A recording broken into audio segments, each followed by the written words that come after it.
چلتا گیا، ڈیزرٹ ہے، بیابان ہے، صحرا ہے، جہاں سے جا رہا ہوں گھوم پھر کے وہیں آ رہا ہوں جہاں پر شروع میں تھا۔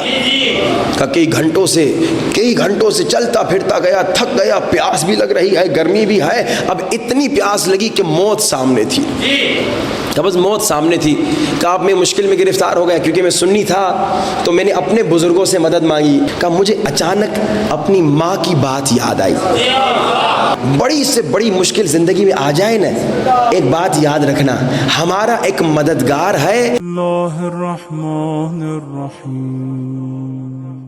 جبریل نے کہا کہ یا رسول خدا لما خلقنی ربی، جب میرے رب نے مجھے خلق کیا تھا، فسألنی تو مجھ سے پوچھا تھا، من انت، تم کون ہو، من انا، میں کون ہوں۔ اب میں تازہ خلق ہوا تھا، مجھے معلوم نہیں تھا کہ اللہ سے بات کروں تو کیسے بات کروں، تو میں نے کہا انا انت، میں، تو۔ ہاں بھائی، لیکن کہا بس یہ میں نے جواب دیا تو ذات الہی جلال میں آ کر پھر آواز آئی کہ بتا تو کون ہے، میں کون ہوں۔ کہا اب میں پریشان ہو گیا، مشکل میں گرفتار ہو گیا، لیکن اذان محترم بڑی سے بڑی مشکل آ جائے تو گھبرانا نہیں، کیونکہ ہر درد کے لبوں پہ سجا ہے دوا کا نام۔ بڑی سے بڑی مشکل آ جائے تو نہ گھبرانا۔ جبریل کہنے میں گھبرا گیا، پریشان ہو گیا، مگر علی والو تم کبھی نہ گھبرانا، کیونکہ ہر درد کے لبوں پہ سجا ہے دوا کا نام۔ حاجت سے پوچھ لے کبھی حاجت روا کا نام۔ ہر درد کے لبوں پہ سجا ہے دوا کا نام، حاجت سے پوچھ لے کبھی حاجت روا کا نام۔ گر تجھ کو یقین نہیں تو آزما کے دیکھ، مشکل کی موت ہے میرے مشکل کشا کا نام۔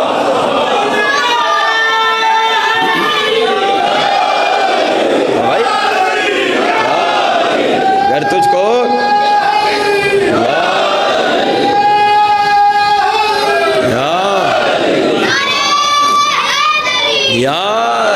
گر تجھ کو یقین نہیں تو آزما کے تو دیکھ، مشکل کی موت ہے میرے مشکل کشا کا نام۔ اب جبریل مشکل میں گرفتار ہو گئے، کہتے ہیں کہ یا رسول خدا میں مشکل میں گرفتار ہو گیا، کہوں تو کیا کہوں، کہنے کو کچھ نہیں، جواب دوں تو کس انداز سے دوں کہ اللہ ناراض نہ ہو جائے۔ کہا پریشانی کے عالم میں تھا کہ فحضر هذا الشاب من عالم الانوار، میں پریشانی کے عالم میں تھا تو یہی جوان عالم نور سے مدد کو آ گیا، یہی جوان عالم نور سے مشکل کشائی کو آ گیا، اور اس جوان نے جواب سکھایا کہ اللہ سے ایسے بات نہیں کرتے، بلکہ کہو انت رب جلیل وانا عبد ذلیل، انت اسمک الجلیل انا اسمی جبرائیل، تو رب جلیل ہے میں عبد ذلیل ہوں، تیرا نام جلیل ہے میرا نام جبرائیل ہے۔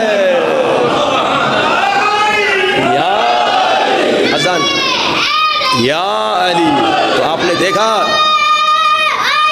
یا علی، مشکل کشا علی ہیں، مشکل کشا مولا علی ہیں، وسیلہ مولا علی سے جبریل کی مشکل کشائی ہو گئی، اور اللہ نے کسے بنایا وسیلہ اپنے اور مریم کے درمیان؟ جبریل کو، اور ہم اسے بناتے ہیں جو جبریل کا بھی استاد ہے، جبریل کا بھی مشکل کشا ہے۔ بس انہی وسیلوں کے وسیلے سے ہم ہر روز کوشش کر رہے ہیں کہ اس عظیم اعلیٰ مقام پر پہنچ جائیں جو مقام منتظران مہدی ہے۔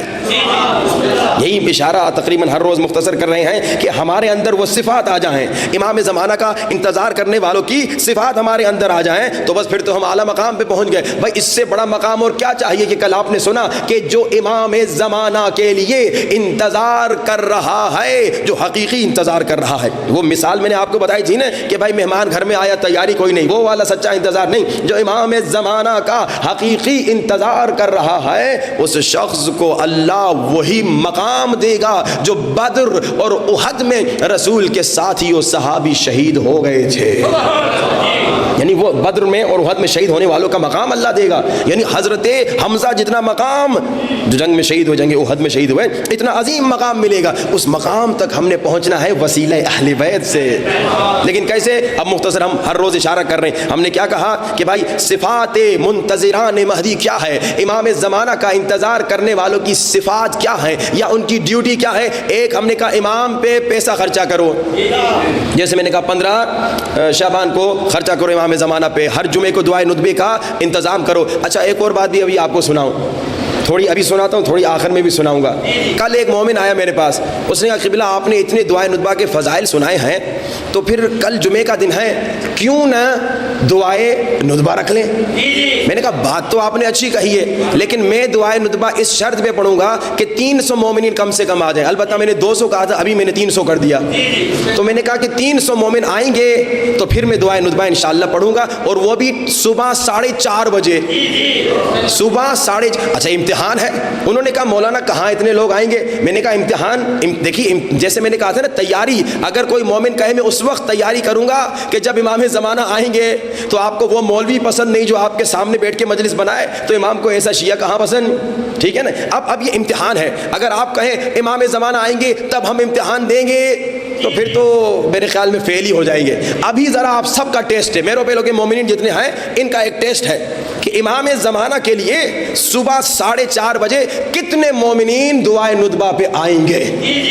ایک بہت بڑا ٹیسٹ ہے. انشاءاللہ میں ابھی اس پہ گفتگو اشارہ بھی ابھی کیا ہے, گفتگو بھی تفصیلاً کروں گا. کتنے مومنین امام کے اتنے عاشق ہیں کہ نیند کو چھوڑ کے, اچھا 4:30 بجے کیوں, 6-7 بجے بھی رکھ سکتے تھے, کیونکہ 5:30 بجے میں اسلام آباد کے لیے نکل جاتا ہوں, تو 4:30 بجے بیسٹ ٹائم ہے. 3:30 بھی ہم رکھ سکتے تھے, لیکن ہم نے کہا 4:30 بجے سب کی نمازیں بھی ہو چکی ہوں گی. اور ہم نے کہا کہ اگر انشاءاللہ, میں انشاءاللہ وعدہ لوں گا ان لوگوں سے جو کل آئیں گے, ابھی نہیں لے رہا, بعد میں ٹائم پہ لوں گا, تو انشاءاللہ اگر 100-200 مومنین نے وعدہ دے دیا کہ ہم آئیں گے, تب انشاءاللہ اعلان ہوگا کہ کل 4:30 بجے صبح میرو پیلو کے مومنین کا ٹیسٹ ہوگا, اور اس میں نمبر بھی انشاءاللہ میں دوں گا کہ 20 لیا یا 18 لیا یا 15 لیا یا 0 لیا, وہ انشاءاللہ کل پتہ چلے گا. پھر انشاءاللہ ہم نے خیر مہدی بھائی کو کہا کہ بہترین ناشتہ بھی ہونا چاہیے, بہترین ناشتہ بھی ہونا چاہیے. ناشتے کے بغیر بھائی جب تک پیٹ میں کچھ نہ جائے تو انسان کو مزہ بھی نہیں آتا. تو دعائے ندبہ جو ہے ایک اسپریچولی کھانا ہے, یعنی مانوی کھانا ہے, اور پھر یہ پیٹ کے کھانے کے لیے بھی کچھ نہ کچھ بہترین انتظام ہو. اب میں نے کہا کیا بھی ہو سکتا ہے, سیرا ہو سکتا ہے, پوری ہو سکتی ہے, حلوہ ہو سکتا ہے, نہاری ہو سکتی ہے, پائے ہو سکتی, جو ہو سکتا ہے,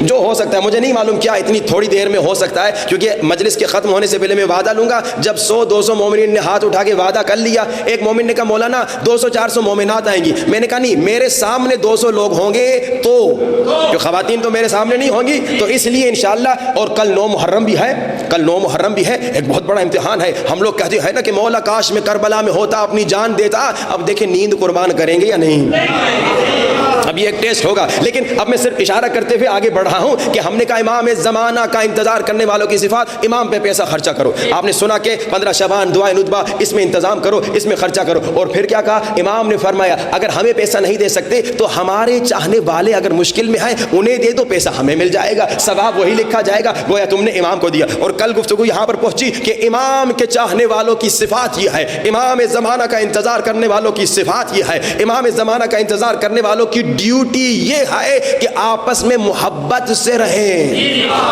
اختلاف سے نہ رہیں بلکہ اتحاد سے رہیں, محبت سے رہیں. اگر کسی کے دل میں کوئی اختلاف ہے کسی مومن سے, وہ بغض نکال دے, وہ دشمنی نکال دے. اور کل آپ نے سنا کہ اگر ہم اپنے ذہن میں بغض و دشمنی کسی مومن کی رکھیں گے تو جتنے سال تک وہ ہمارے سامنے آئے گا اسے تو کچھ نہیں ہوگا, لیکن ہمیں کانٹا چبھے گا کہ اس نے مجھے فلاں بات کہی تھی, اس نے مجھے فلاں گالی دی تھی, اس لیے میں اس کے گھر نہیں جا رہا, اس لیے میں اس کی شادی میں نہیں جا رہا, اس لیے میں نے اس سے قطع تعلق کر دیا. وہ کانٹا مجھے چبھے گا, اسے تو کچھ بھی نہیں ہوگا, وہ تو سکون کی زندگی گزار رہا ہوگا. اور ساتھ میں میرا مولا بھی ناراض ہوگا کہ کل آپ نے سنا امام نے فرمایا اے لوگو ہمارے ظہور میں تاخیر کی سبب اے شیعو تمہارا اختلاف ہے. اگر شیعہ سے اختلاف میں ہے تو خدا رے اختلاف کو ختم کر دو, پیار اور محبت اور انشاءاللہ عشق اور محبت کے ساتھ ایک آج. اور انشاءاللہ پاکستان کے شیعہ مومنین میں آپس میں ایسی محبتیں ہوں جیسی حبیب ابن مظاہر میں اور جون میں تھی. امام حسین کے جو اصحاب تھے ان میں کیسی محبتیں تھیں، کیسی قربانیاں تھیں کہ آپ پہلے نہ جائیے میں پہلے قربان ہوتا ہوں، آپ نماز پڑھیے میں تیر کھاتا ہوں۔ وہ جو صحابی سامنے کھڑے ہو کے تیر کھا رہا تھا کو کہہ سکتا تھا میں کیوں تیر کھاؤں، میں مولا کے پیچھے نماز پڑھتا ہوں، تو چلا جا، کہا نہیں تو نماز پڑھ لے میں تیر کھاتا ہوں۔ آپس میں محبت، آپس میں عشق، آپس میں پیار، یہ جب بڑھے گا تو امام کا ظہور قریب ہوگا۔ یہ ڈیوٹی ہے آپ کی، واجب ہے۔ اور کل آپ نے سنا کہ انسان جب اپنی ذات کی خاطر کسی سے دشمنی نہیں کرتا، جب صرف اللہ کی وجہ سے، نبی کی وجہ سے، علی کی وجہ سے دوستی اور دشمنی کا معیار خدا ہوتا ہے، نبی ہوتا ہے اور علی ہوتا ہے، تو وہ انسان قیامت کے دن بغیر حساب کے جنت میں چلا جاتا ہے، کیونکہ اس انسان نے اپنی ذات کی خاطر کسی سے لڑائی نہیں کی، کسی نے نقصان دیا مومن نے اس سے دشمنی نہیں کی، کسی مومن نے، البتہ پھر دوبارہ کر رہا ہوں، مومن یہ زبانی مومن ہے، حقیقی مومن کبھی دوسرے مومن کو نقصان نہیں دیتا، حقیقی مومن کبھی دوسرے مومن کی غیبت نہیں کرتا۔ کسی زبانی مومن نے اسے نقصان پہنچا دیا مگر اس نے کم سے کم چونکہ زبانی مومن ہے اس کو بھلا دیا، اس سے دشمنی نہیں کی، اسے معاف کر دیا، تو بس اسی عمل کے نتیجے میں اسے اجر کیا ملے گا کہ اللہ کہے گا عابد کھڑا ہے، زاہد کھڑا ہے، عالم کھڑا ہے، حساب و کتاب دے، اے مومن تو جنت میں چلا جا بغیر حساب و کتاب۔ اور پھر آپ نے سنا کہ صفات میں سے، ڈیوٹیز میں سے ایک ڈیوٹی کیا ہے کہ امام کے غم میں گریہ کرو، امام کے دوری میں گریہ کرو۔ کہ امام سے جب پوچھا گیا کہ مولا آپ کی حکومت کب ہوگی، امام نے کیا کہا، کیا آج تک ایسا ہوا ہے کہ تم صبح اٹھو اور جب دیکھو ابھی تک امام کا ظہور نہیں ہوا تو تمہاری آنکھوں سے آنسو جاری ہو جائیں؟ یہ ہوا خلاصہ آج تک کا۔ اب آگے چلتے ہیں، آج ایک اور ڈیوٹی کی طرف اشارہ کرتے ہیں۔ آپ کی ڈیوٹی کیا ہے؟ فرمایا امام زمانہ کا انتظار کرنے والوں کی ڈیوٹیز میں سے ایک ڈیوٹی یہ ہے کہ امام زمانہ کے فضائل لوگوں کو سنائیں۔ واہ واہ واہ بھائی واہ، واہ بھائی واہ، کتنے شیعہ جب کسی دوسرے شیعہ کے ساتھ بیٹھتے ہیں جسے امام کی معرفت نہیں اسے امام کے فضائل سناتے ہیں۔ کتنے شیعہ جب اپنے سنی بھائیوں کے ساتھ بیٹھتے ہیں تو امام زمانہ کے فضائل سناتے ہیں۔ پاکستان میں تو -0۔ یہ ڈیوٹی ہے آپ کی۔ اور پھر روایات میں ملتا ہے، جانتے ہو کیوں امام کے فضائل لوگوں کو سنائیں؟ کیونکہ امام سجاد دعا میں فرماتے ہیں، امام فرماتے ہیں کہ شکریہ کرنے کے مختلف طریقے ہیں۔ ایک مرتبہ زبان سے کہتے ہو بھائی عباس بھائی نے مجھ پہ احسان کیا، میں نے ایک مرتبہ عباس بھائی کو کہا عباس بھائی شکریہ، یہ بھی ایک شکریہ کا انداز ہے۔ لیکن امام سجاد فرماتے ہیں کہ شکریہ کرنے کا ایک اور بھی انداز ہے، اور یہ اور بہتر انداز ہے۔ وہ کیا کہ بھائی عباس بھائی نے مثال کے طور پہ مجھ پہ کوئی احسان کیا، اب میں سب کو بتاتا پھروں کہ عباس نے کتنا مجھ پہ احسان کیا۔ یہ شکریہ ہے۔ اکثر ہم لوگ کیا کرتے ہیں، کسی دوست نے مجھ پہ احسان کر دیا، مشکل میں مدد کر دی، میں کہتا ہوں دوست تیرا شکریہ، یہ سمجھتے ہیں ہم نے شکریہ کر دیا۔ نہیں، امام فرماتے ہیں کہ جب کوئی تجھ پہ احسان کر رہا ہے اس کا احسان کیسے شکریہ کروں اس کا، کہ ہر ایک کو بتاؤں اس دن میں مشکل میں پڑا تھا نا، پتہ ہے مجھے مدد عباس نے کی تھی، فلاں دوست نے کی تھی، فلاں شخص نے کی تھی، ہر ایک کو بتاتا پھرو، یہ شکریہ ہے۔ اب امام فرماتے، علماء فرماتے ہیں کہ دیکھو سب سے بڑا احسان تم پہ امام زمانہ نے کیا ہے۔ لوگوں کو بتاتے پھرو کہ ہمارا مشکل کشا مولا ہے۔ مولا کے واقعات سناؤ، یہ کچھ واقعات جو میں نے آپ کو سنائے یہ لوگوں کو سناؤ کہ ہمارا مددگار ایسا مددگار ہے کہ شیعہ کا بھی مددگار ہے تو سنی کا بھی مددگار ہے، تاکہ ان کو ایک موٹیویشن ہو۔ اب میں آپ کو ایک سنی کا واقعہ سناتا ہوں۔ ایک سنی تھا، نام اس کا یاقوت دہان تھا۔ یہ کہتا ہے کہ اس کی ماں شیعہ تھی مگر وہ کبھی کبھی ہو جاتے ہیں رشتہ داریوں میں شادیاں ہو جاتی ہیں، اس کا باپ سنی تھا۔ کہا اس کی ماں ہمیشہ ایسے کہتی تھی کہ دیکھو بیٹا شیعہ بن جاؤ، مگر یہ باپ کی وجہ سے کیا نام ہے سنی بن گیا۔ اب کہتا ہے جب یہ سنی بن گیا تو کیا ہوا، ہمیشہ اسی انداز سے زندگی گزارتا تھا اور کیا نام ہے مولا علی کو چوتھا خلیفہ مانتا تھا، اور جناب بالکل اسی انداز سے نماز پڑھتا تھا جیسے اہل سنت کے لوگ نماز پڑھتے ہیں۔ کہتے ہیں زندگی گزار رہا تھا، ایک دن کہتا ہے کہ میں اپنے شہر ہلا کا رہنے والا تھا، عراق کا رہنے والا۔ کہتا ہے میں اپنے شہر ہلا سے کسی اور شہر گیا تیل خریدنے، اس کا کام تھا تیل خریدنا، یہ تیل خریدتا تھا اپنے شہر میں بیچتا تھا۔ اچھا پرانے زمانے کا واقعہ، نہ گاڑی سے سفر ہوتا تھا، نہ جہاز سے، نہ بسوں سے، گدھے گھوڑوں کا سفر ہوتا تھا، صحرا بیابان کا سفر ہوتا تھا۔ کہا دوستوں کے ساتھ ہم ایک گروپ بنا کے گئے اور صحرا کا سفر، بیابان کا سفر، ڈیزرٹ کا سفر ایسا ہے کہ آپ بغیر رہنما کے نہیں چل سکتے، گائیڈ کی ضرورت پڑتی ہے، بغیر گائیڈ کے آپ گم ہو جائیں گے۔ جائیں گے کیونکہ وہ سارا ایک جیسا لگتا ہے. کہا ایک گائیڈ ہم نے, ایک رہنما ہم نے ہائر کیا کہ بھائی تو ہمارے ساتھ چل, ہم تیل خریدتے ہیں پھر تو واپس آنا. کہتا ہے کہ اب ہم چلے, تیل خرید کے واپس آ رہے تھے, راستے میں تھوڑا آرام کے لیے رکے کہ تھوڑا ریسٹ ہو جائے, تھوڑا آرام کر لیں. کہا وہاں پہ آرام کرنے لیٹے تو کیا مجھے نیند آ گئی. اب دوست اٹھا رہے ہیں, اٹھو چلیں, اکیلے تم نہیں آ سکتے, گم ہو جاؤ گے. کہا نہیں میں اب آ رہا ہوں, 2 منٹ ٹھہرو. یہ آپ لوگ کو یاد آتا ہوگا فجر کی نماز کے وقت جب بابا اٹھاتے ہیں, اماں اٹھاتے ہیں, یا بیوی اٹھاتی ہے, یا بیوی کو میاں اٹھاتا ہے تو کیا بولتے ہیں 2 منٹ سونے تو ابھی میں اٹھتا ہوں.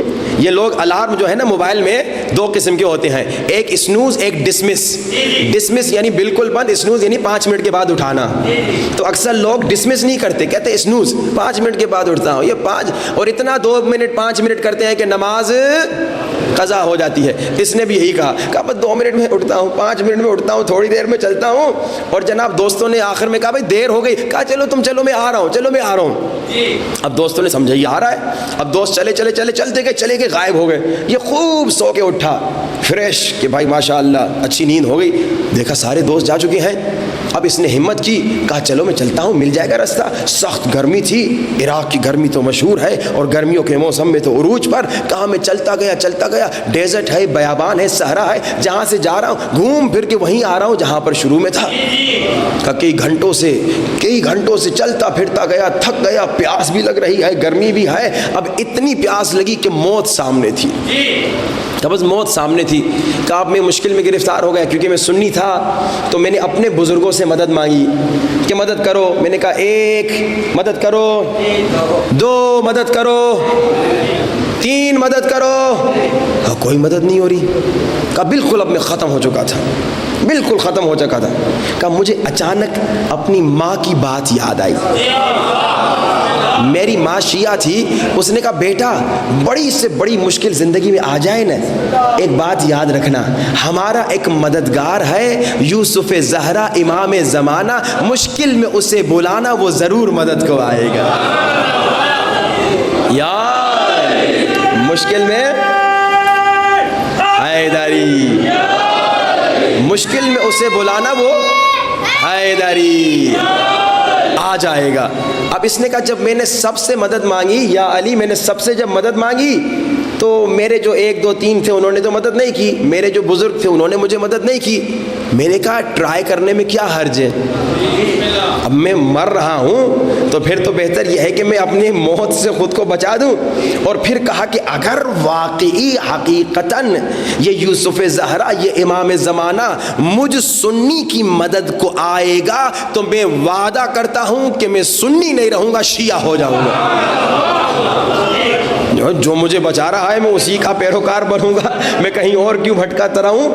کہا کہ میں نے کہا جی آ جائیں امام, آپ مجھے مدد کر لیں, اگر آپ نے مدد کی تو میں شیعہ ہو جاؤں گا. کہا اتنا کہنا تھا, ایک گھوڑے سوار نظر آیا, چہرہ چاند کی طرح نورانی ہے, ہاتھ میں پانی کا مشکیزہ ہے. مجھے پانی پلایا, تھا پانی مگر ایسا شربت میں نے زندگی میں نہیں پیا.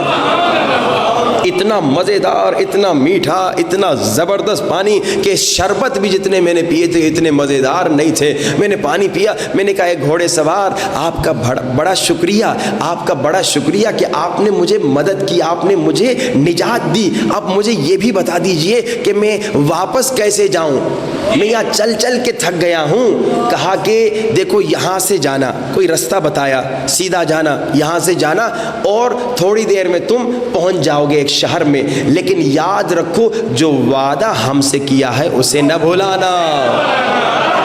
یہ سمجھ گیا یہ امام زمانہ ہے. اس نے امام کو کس نام سے بلایا تھا, یا ابا صالح المہدی. یہ امام کی کنیت ہے, امام کا لقب سمجھیے ہے. یہ ابا صالح المہدی امام کو جب کہتے تم راستے میں گم ہو جاؤ تو بولو یا ابا صالح المہدی ادرکنی, تو پھر امام تمہیں راستہ دکھاتے ہیں. تو علماء کہتے ہیں کیونکہ دنیا میں بھی ہم گم ہو چکے ہیں دنیا کی رنگینیوں میں, تو امام کو اس لقب سے, اس کنیت سے بلایا کرو, یا ابا صالح المہدی ادرکنی. اب یہ یاقوت دہان جو سنی تھا, جو اب شیعہ ہو گیا, کہتا ہے کہ میں نے 1 قدم یا 2 قدم اٹھا ہے اسی راستے پہ جس راستے پہ امام زمانہ نے چلنے کا کہا.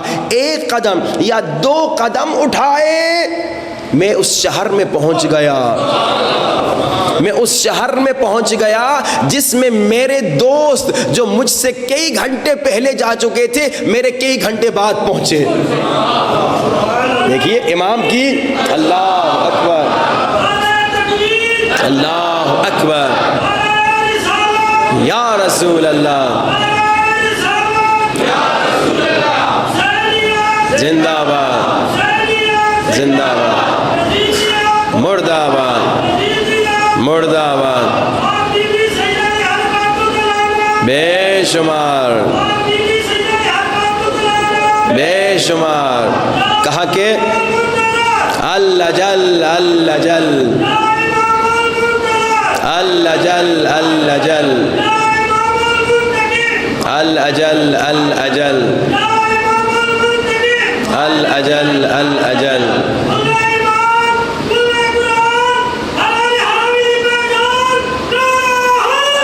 یا علی، کہا کہ میں چلتا گیا تھا، مجھے راستہ نہیں نظر آیا کئی گھنٹے، لیکن امام نے جو راستہ دکھایا تو یہ اشارہ ہے کہ دیکھو امام کی اطاعت کرو گے تو جہاں لوگ 1000 سال بعد پہنچے تم پہلے پہنچ جاؤ گے۔ امام کی اطاعت میں فائدہ ہے۔ امام نے کہا ادھر سے چلو، کہا 1 قدم یا 2 قدم اٹھائے اور اس شہر میں پہنچ گیا جس میں میرے دوست کئی گھنٹے بعد پہنچے، کئی گھنٹے بعد پہنچے۔ اب یہ یاقوت دہان کہتا ہے اب تک تو میرے پاس امام مہدی کی معرفت بھی نہیں تھی، اتنا پتا تھا، اماں روز کہتی تھی، بچپن سے اماں نے سکھایا تھا کہ مشکل میں مددگار امام مہدی ہے، تبھی مشکل میں نے ان سے مدد مانگی، اس کے علاوہ مجھے کچھ نہیں معلوم تھا۔ لیکن جب سے میں نے یوسف زہرا کو دیکھا تو میرا دل چاہ رہا تھا کہ پھر دوبارہ مولا کو دیکھوں۔ اب یہ بہت ضروری ہے۔ کہا میرا دل چاہ رہا تھا پھر دوبارہ مولا کو دیکھوں، تو میں اب چلا گیا شیعہ عالم کے پاس۔ میں نے کہا شیعہ عالم میں سنی تھا، اب شیعہ ہو گیا ہوں، اب میں امام زمانہ سے ملنا چاہتا ہوں، کیا امام زمانہ سے مل سکتا ہوں؟ تو اس نے کہا مل تو سکتے ہو لیکن آسان نہیں، محنت طلب بات ہے، بہت محنت کرنی پڑی۔ کہا کیا محنت؟ کہا 40 شب جمعہ ہلا سے کربلا پیدل جاؤ، امام حسین کے حرم میں گڑ گڑا کے دعا کرو تو شاید تمہیں امام کی زیارت ہو جائے۔ اب ہلا سے پیدل جائے کربلا، بہت کئی گھنٹوں کا فاصلہ، پیدل تو اور زیادہ گھنٹے لگتے ہیں۔ چلتا گیا 1 شب جمعہ، دوسری شب جمعہ، تیسری شب جمعہ، 10 شب جمعہ، 20 شب جمعہ، 30 شب جمعہ، 35، 40ویں شب جمعہ کہتا ہے کہ میں کربلا کے دروازے پہ جب پہنچا، پہلے دروازے ہوتے تھے شہروں کے، تو وہاں پہ کربلا کی سمجھیے پولیس تھی یا وہاں کے جو بھی تھے لوگ وہ کھڑے ہوئے تھے اور انٹری منع ہو گئی تھی۔ میں نے کہا کہ خدایا 39 شب جمعہ میں آیا، اب آج اگر میں نہ جا سکوں تو میری پوری محنت ضائع۔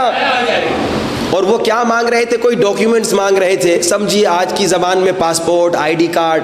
کہا وہ تو اس زمانے میں اب بھی لوگوں کے پاس نہیں ہوتا۔ کہا وہ میرے پاس کہاں ایسی کوئی چیز، اب میں جا نہیں سکتا۔ تو وہیں پر کہتا ہے میں نے پھر کہا مولا مجھے مدد کیجئے، یہ میرا آخری ہفتہ ہے، ایسا نہ ہو کہ یہ مجھے نہ جانے دیں اور پھر میں آپ کی زیارت سے محروم ہو جاؤں۔ کہا وہاں پھر میں نے مدد مانگی، پھر میں نے امام کو دیکھا، وہیں پہ امام کو دیکھا۔ امام نے میرا ہاتھ پکڑا اور انہی پولیسوں کے بیچ میں سے یوں گزار دیا، کسی نے نہ مجھے دیکھا نہ امام کو دیکھا۔ لیکن اب میرا سوال، یہ کمال کا واقعہ ہے، ایسے کئی واقعات ہیں، کتابیں بھری ہوئی ہیں جن کو امام زمانہ نے مدد کی، مسلمانوں کو مدد کی، عیسائیوں کو مدد کی، ہندوؤں کو مدد کی، غیر مسلمانوں کو مدد کی۔ عزیزان محترم، لیکن اس واقعے کا جو عظیم پیغام ہے، آج تک سنی تھا، پوری زندگی سنی تھا، کل کا شیعہ اس نے امام زمانہ سے ملنے کے لیے کتنی محنت کی؟ 40 ہفتے ہلا سے کربلا پیدل گیا۔ اب آپ سارے پیدائشی شیعہ ہیں، بچپن سے اللہ جل اللہ جل کہتے بڑے ہوئے ہیں، آپ نے امام سے ملنے کے لیے کیا محنت کی؟ کیا آپ نے 40 ہفتے دعائے ندوہ پڑھی امام کے لیے؟ کیا 40 دن دعائے احد نماز فجر کے بعد پڑھی؟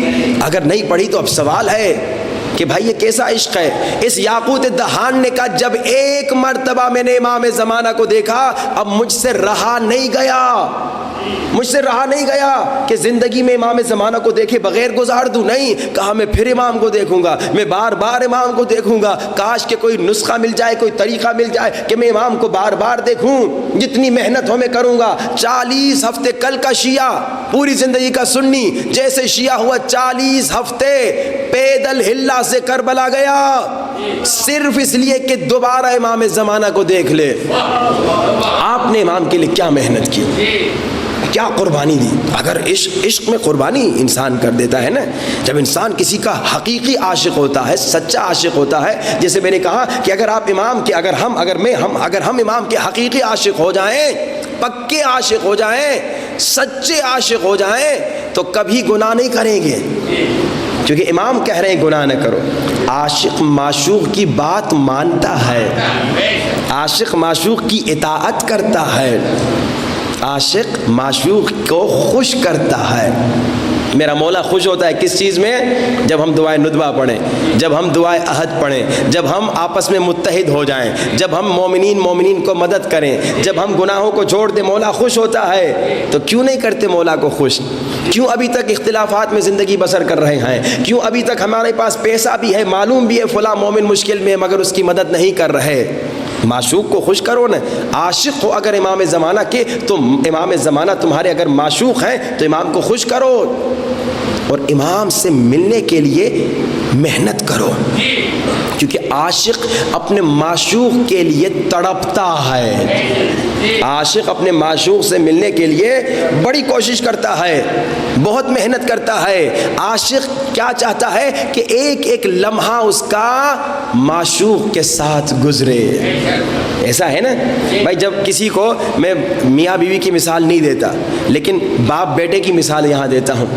اگر کسی کو 20 سال کے بعد بیٹا ہوا ہو، کتنے سال کے بعد؟ 20 سال کے بعد بچہ ہوا ہو، بیٹا ہوا ہو، اب وہ اس سے ملنے کے لیے کیسے تڑپتا ہے بھائی؟ وہ کام کر رہا ہے زمین پہ یا آفس میں، اسے فون آ گیا کہ بھائی تمہارا بچہ پیدا ہو گیا، وہ کیسا دوڑتا ہوا جاتا ہے، کیسا تیزی سے پہنچتا ہے، اور کیسے خوشی خوشی اپنے بیٹے کو سینے سے لگاتا ہے، کتنا خوش ہوتا ہے کہ ایک لمحہ بھی نہیں چاہتا اس سے دور ہو۔ یہ وہ ماں باپ جانتے ہیں جن کو 20 سال کے بعد بچہ ہوا۔ اب بچے سے اتنی محبت، امام سے اتنی بھی محبت نہیں، یعنی امام سے بچے جتنی بھی محبت نہیں، تو پھر یہ کیسا عاشق ہے؟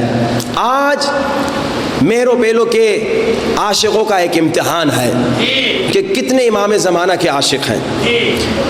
صبح 4:30 بجے مینجمنٹ نے بڑا، پوری رات کل ہماری گفتگو رہی تھی بہت دیر تک، انہوں نے کہا مولانا دعائے ندبہ رکھ لیں، دعائے ندبہ رکھ لیں۔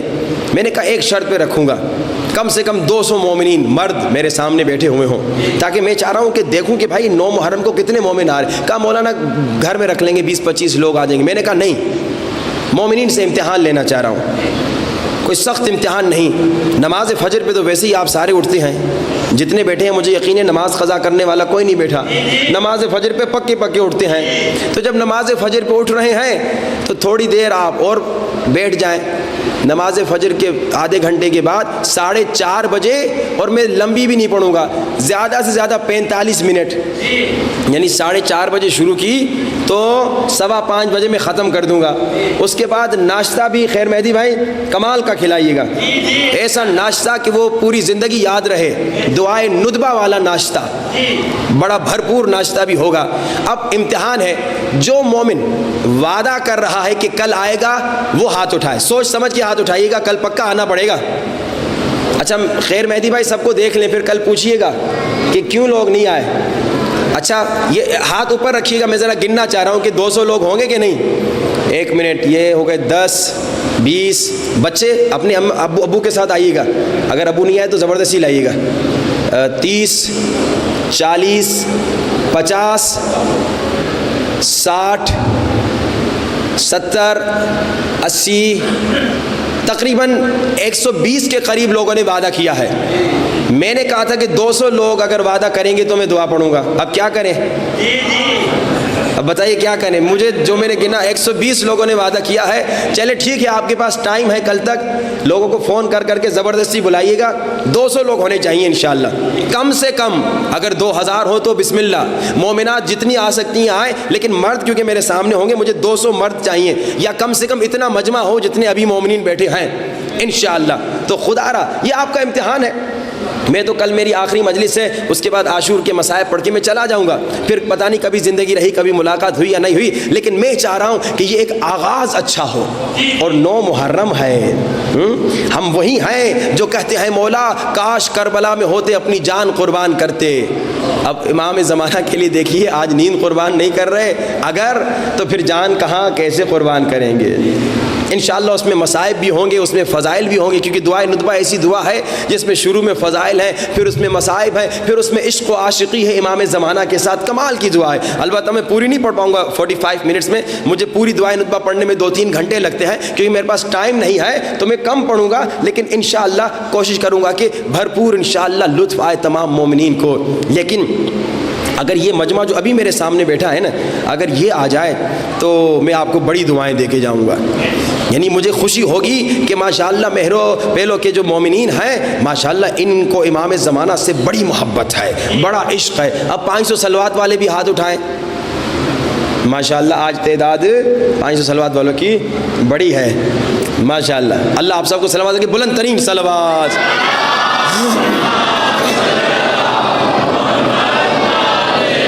وعجل فرج. بہت آپ کا آج وقت لے لیا.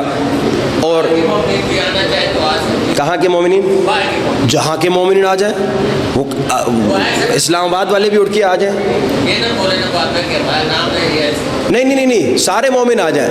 وہ تو میں کیونکہ میرو پہلو میں پڑھ رہا ہوں اس لیے میں بار بار آپ کے شہر آپ کے گاؤں کا نام لے رہا ہوں. وہ جہاں کا مومن آ جائے. کوئی امریکہ والا آ جائے کوئی مسئلہ نہیں، جو آنا چاہے. امتحان ہے کہ بھائی مجلس میں شام کو 5:30 بجے تو ہم آ جاتے ہیں، کیا صبح 4:30 بجے امام کے لیے آتے ہیں کہ نہیں آتے؟ یہ ایک ٹیسٹ ہے، بہت خطرناک ٹیسٹ ہے. امید ہے کہ آپ سب اس میں پاس ہوں گے. اور یہ 2 دن بچے ہیں، 2 دن بچے ہیں. گریہ کیجئے گا، گریہ کے دن ہیں. میں مسلسل پچھلے 7 دنوں سے دیکھ رہا ہوں اکثر گریہ کر رہے ہیں، اکثر. لیکن بہت سارے گھٹ گھٹ کے رو رہے ہیں، شرما کے رو رہے ہیں. شرما کے نہیں رونا، بلند آواز سے رونا، چیخ کے رونا، ہائے کر کے رونا، تڑپ کے رونا. یہ ہے گریہ کا انداز، ایسے رویا جاتا ہے. امام نے کیا فرمایا؟ اے ہم پہ رونے والو،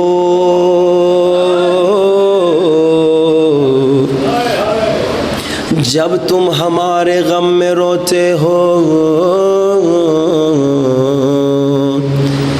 تب تمہاری سانس کو بھی اللہ عبادت لکھتا ہے. اور کیا چاہیے اس سے بڑی نعمت؟ تم غم حسین میں رو رہے ہو،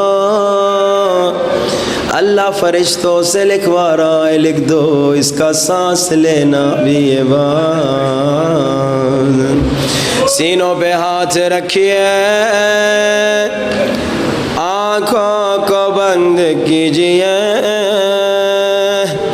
تصور کیجئے سامنے ذریح مولا حسین ہے، اور تمہارا ہاتھ مولا کی ذریح پر ہے، اور سب بلند آواز سے السلام علی الحسین وعلی علی بن الحسین وعلی اولاد وعلی اصحاب